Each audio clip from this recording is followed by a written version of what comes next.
Hey guys, let's talk about the Avatar movie poster.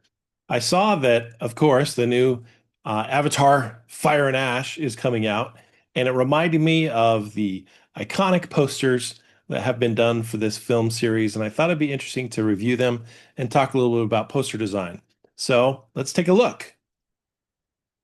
Thanks to our friends at the Internet Movie Poster Awards, I'm going to use their site to share some of the movie posters with you. They have the best database. And by the way, one of my favorite things about their website is the movie poster awards they do every year, even the worst and then the best. So they have a lot of fun with the categories. So this is the original. This is Avatar, and this is that classic poster that we all know and love. In fact, as you look at it, um, this one is the the iconic font. If you remember the controversy about the Avatar font, the Papyrus, the use of Papyrus that was so famously spoofed in Saturday Night Live. They had a lot of fun with that. So if you haven't seen that, look it up. It's hilarious. So let's go back again and just consider this poster. Also, we can look at that in relationship to some of the others. What tends to happen when a movie comes out is there's a lot of promotional art that goes out for the movie, and it's all over the place. So I'm going to confine my discussion to the official poster, right? This one, which is just the lone face, um, and then the text avatar, and so on. And it's kind of mystical and magical. You've got the poster, you've got kind of the star pattern in the background, fading into the background. You've got the glowing eyes and so on, the mysterious look, the dark background, and of course, like I said, papyrus. So, what I've noticed is that same design pattern was carried into the subsequent films. So when you get into Avatar: The Way of Water, they also repeated that, but with a new character. I don't remember this character's name, by the way. As I've been thinking about it, I know I saw this movie. It hasn't stuck with me. And honestly, I haven't felt the need to watch it again. But in any case, this is the Sigourney Weaver character that is there. And again, close up, half the face focused on the eye. And then in the most recent movie, they did it again with this character.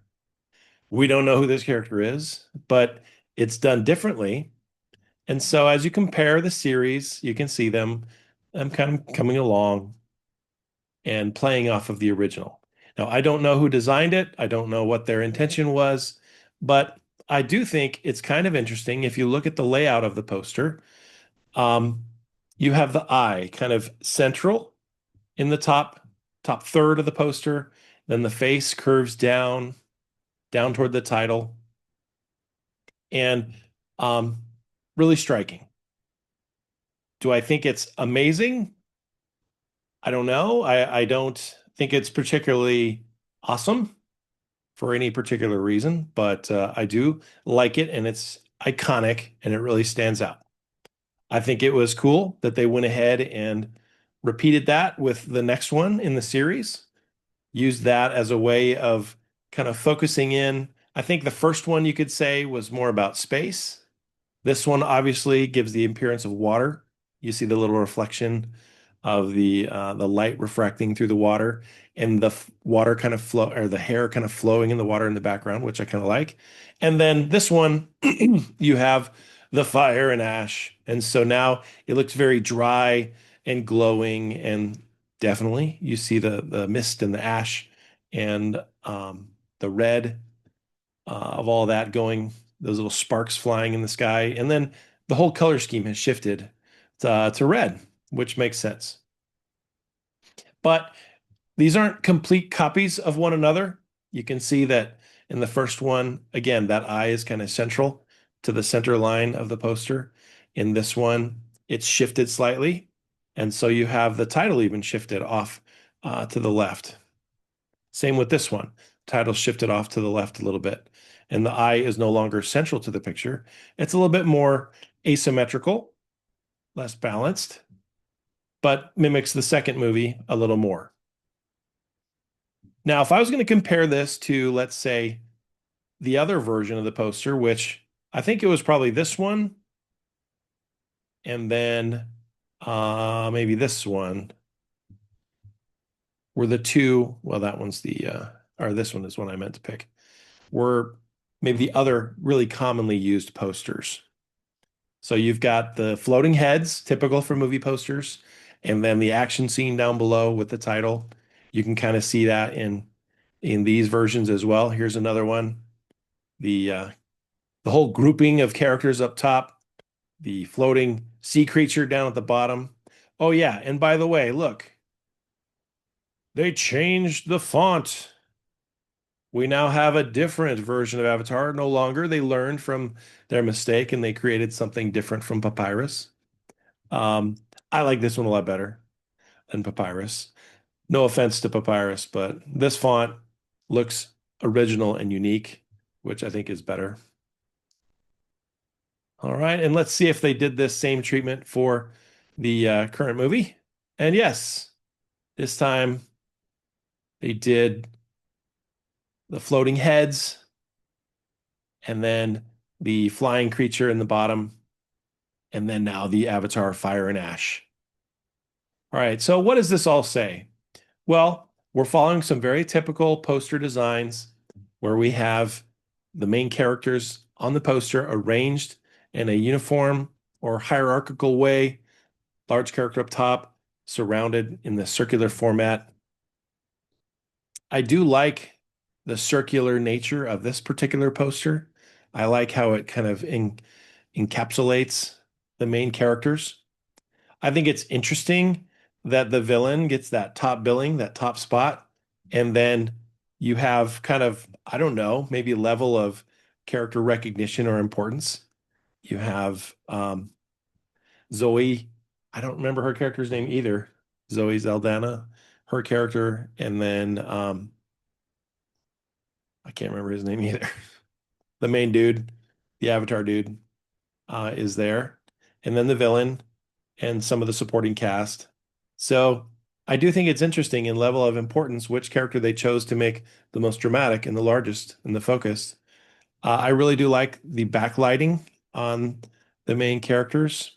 I love the flames and the feathers. I mean, the character design is beautiful. And that's one thing I would say about the Avatar films that in this case carries over to the poster design.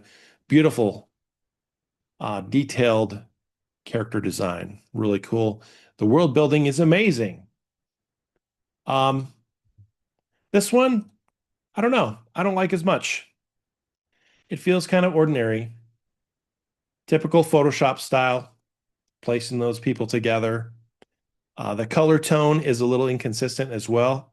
There is kind of a bluish purplish glow with kind of a bright sunrise or sunset in the background, kind of illuminating the characters, but they do really feel disconnected from one another. So sometimes as you analyze a poster like this, you can look at what the characters are doing and you can see Sully, I think that's his name, right? He's looking off, you know, he's got kind of a stern look. He's looking out for danger, maybe. And his wife is looking at him and she's like, "What are you doing, dude?" And then these two lovers down below, wondering, wondering what to do next. And then someone going on an adventure. All right. So let's go back here to the original. Again, this one I think is a little bit boring in the sense that we've got the main character and then the kind of the dreamy love interest in the background. What do they call this? Kind of Pocahontas in space. And then the floating mountains and just a hint of the danger in the background. So they were really trying to sell the world building on this movie poster as opposed to maybe kind of the political or science fiction aspect of the conflict. They were really kind of focusing on the characters. So if I was going to pick between all these different posters, which one I liked the most, I would go with number three. And I think it's just because number three has so much more color and um, detail elements that I find really attractive and interesting. I personally really like montage posters that have some action and some interest and some story going on.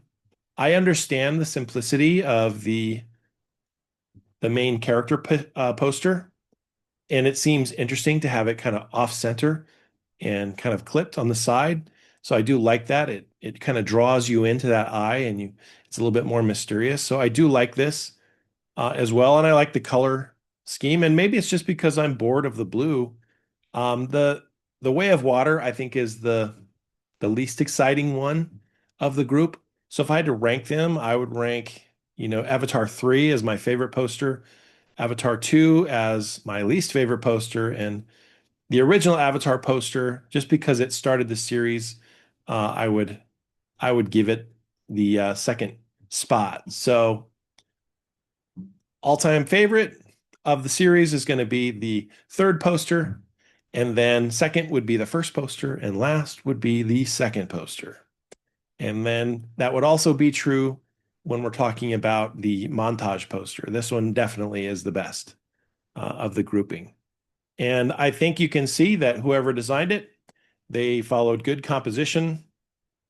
They used hierarchy and also kind of a symmetrical poster design where you have kind of that central arc in the middle, kind of supported by that circular arc from the creature. And then everyone else has kind of their place. And so I think that's a really good composition in the way it all came together. All right, so now what? That's my favorite of the group. What does that have to say about the movies? I don't know. I think I'll get around to seeing it. I'm not quite as excited as I was before to see the Avatar films.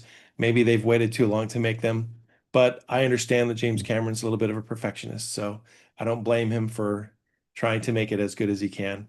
But in terms of poster design, I got to give it up for the current movie. That's my opinion. What do you think? All right, see you around.